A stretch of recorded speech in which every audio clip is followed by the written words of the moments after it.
বিসমিল্লাহির রহমানির রহিম। হে জগতবাসী, আজকে আপনাদের সামনে একটি আলোচনা নিয়ে আসলাম এবং আল্লাহর ৯৯ নাম থেকে আরও একটি নাম নিয়ে আসলাম। আর এই নামটি কোন নিয়মে কি করলে আপনাদের বড় বড় বিপদ থেকে আপনারা রক্ষা পেয়ে যাবেন, সেই নামটি কোন নিয়মে কিভাবে কি করবেন আমি অবশ্যই বলছি। এবং সেই নামটি হলো ইয়া রাকিবু। আল্লাহর ৯৯ নামের একটি নাম হলো ইয়া রাকিবু। এই নামটি কোন কোনভাবে কিভাবে কোন নিয়মে জপবেন, কোন নিয়মে কি করবেন আমি এর বিস্তারিত বলবো ইনশাআল্লাহ। স্ত্রীলোকের গর্ভপাত হইবার ভয় হইলে এবং নাম প্রত্যহ কোনো স্ত্রীলোকের গর্ভপাত হইবার ভয় হইলে এই নাম প্রত্যহ ৭ বার পড়িলে গর্ভপাত নিবারণ হয় আল্লাহর ফজলে। হে জগৎবাসী, যে এই পৃথিবীতে অনেক মানুষ, অনেক নারী লোকের গর্ভপাত হয়ে যায়, গর্ভে বাচ্চা টেকে না। তখন কিন্তু দেখা যায় ২ মাস, ৪ মাস, ৫ মাস বাবা মা একটা আশায় থাকে আল্লাহ আমাদেরকে একটি সন্তান দান করবেন। এখন দেখা যায় যে ৫ মাস ৬ মাস পরে সে গর্ভ নষ্ট হয়ে যায়। কেন নষ্ট হয়ে যায়, কি কারণে নষ্ট হয়ে যায়? যাই হোক, এটা বহু কারণে হতে পারে, কিন্তু আল্লাহর ইয়া রাকিবু নামে আল্লাহ রক্ষা করে থাকেন। যেমন গর্ভপাত হওয়ার কয়েকটা কারণ থাকে। যদি সে বেপর্দা নারী হয়, চুলগুলো ছেড়ে যখন হাঁটে, তখন দেখা যায় যে মানুষের মধ্যে এমন মানুষ আছে তার দিকে দৃষ্টি নিক্ষেপ করে, খারাপ কুদৃষ্টি করে। এই কুদৃষ্টি থেকেও এটা হয়। এবং জিন জাতি হতে মানুষের কোনো নারী, সুন্দর নারী দেখলে এদের দিকে কুদৃষ্টি করে, আর এই কুদৃষ্টি করার কারণে তখন তার গর্ভের বাচ্চাটা টিকে না, নষ্ট হয়ে যায়।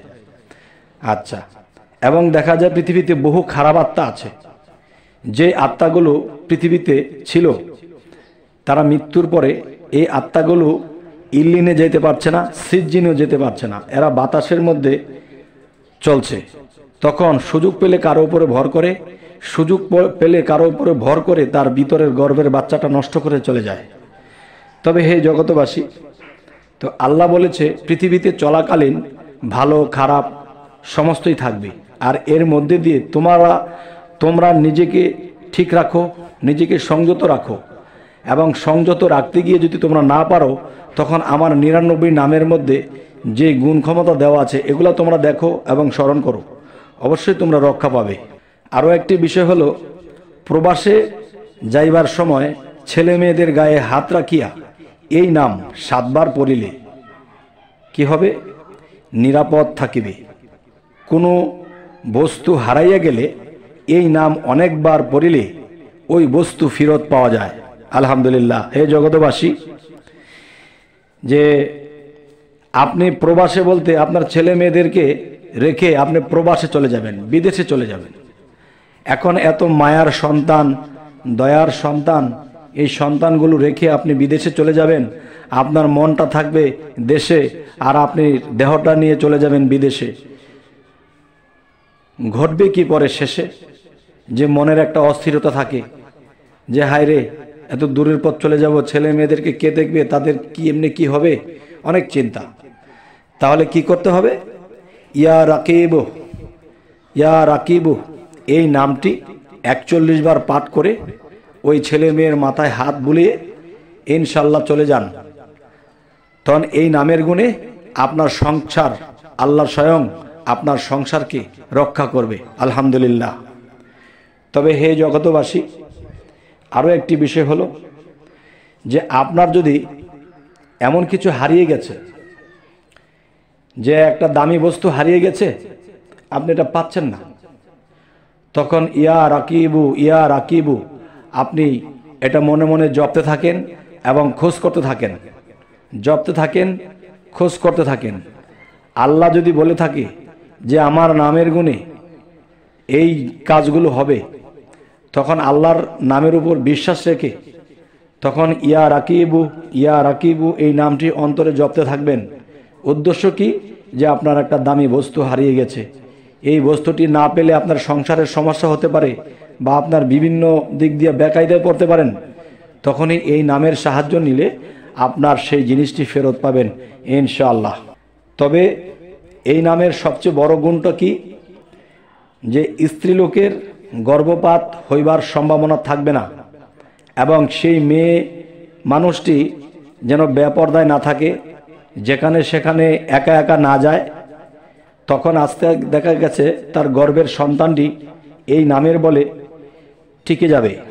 আরও একটি বিষয় হলো ইয়া রাকিবু, এই নামটি আরবি অক্ষরে সুন্দর করে লিখিয়া দেখা যায় প্রতি সপ্তাহে ঘুমানোর আগে এই নামটি 1 গ্লাস পানিতে ভিজিয়ে খেতে হবে প্রতি সপ্তাহে রাত্রে।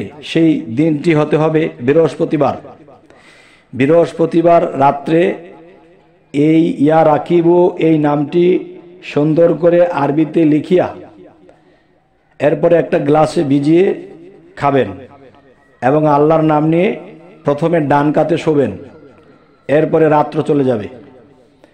তবে হে জগতবাসী, আজকে ইয়া রাকিবু নামের গুণ নিয়ে আপনাদের সাথে কথা বললাম এবং আপনাদের যেন উপকার হয় এবং আপনাদের যেন ভবিষ্যতে এরকম না হোক যে অনেক কষ্টে একটা সন্তান জন্ম দিতে হয়, যদি 4-5 মাস এই সন্তানটা নষ্ট হয়ে যায় তখন কিন্তু অনেক কষ্ট। তাই বলবো আল্লাহর যে কিছু নাম আছে খুবই শ্রেষ্ঠ, এই নামগুলো মন রাখবেন স্পষ্ট, তখন আপনাদের আর থাকবে না কষ্ট, আর আল্লাহ হয়ে যাবে আপনাদের কাছে শ্রেষ্ঠ। তবে আমার এই আলোচনাগুলো শুনে যদি আপনাদের এই উপকারগুলো হয়ে থাকে অবশ্যই আমার জন্য দোয়া করবেন, আর আমি যেন বাকি জীবনে আমি এতিম অসহায়দেরকে আমি লালন পালন করতে পারি, খাবার দিতে পারি, এবং এরকম একটা ইচ্ছা। কেননা আল্লাহ বলেছে সূরা মাউনে, দুর্ভোগ সেই ইবাদতকারী, দুর্ভোগ সেই নামাজকারী যারা এতিমের গলা ধাক্কা দেয় এবং এতিমকে তাড়িয়ে দেয়। তাহলে ওরকম ভাবে আল্লাহ বলেছে যে জ্ঞানী লোকেরা অবশ্যই বুঝতে পেরেছে এতিম অসহায়দেরকে মাথায় হাত বোলাতে হবে, অন্ন বস্ত্র দিতে হবে, খাদ্য দিতে হবে, তখন আল্লাহ খুশি হবে। তবে এই উপকারগুলো যদি আপনারা পেয়ে থাকেন অবশ্যই এতিম অসহায়দের পাশে দাঁড়াবেন, তাদেরকে খাদ্য দিবেন, পোশাক দেবেন, এই হলো আমার চাওয়া। আর একটু আমার জন্য দোয়া করবেন যেন সামনে আরও ভালো ভালো কিছু আলোচনা এনে দিতে পারি। আরেকটা বিষয় হলো আমাদের চ্যানেল যদি আপনাদের ভালো লাগে তো অবশ্যই সাবস্ক্রাইব করে রাখুন, পরবর্তীতে আরও ভালো ভিডিও যেন আপনাদের কাছে পৌঁছে দিতে পারি। সকলে ভালো থাকবেন, আল্লাহ হাফিজ।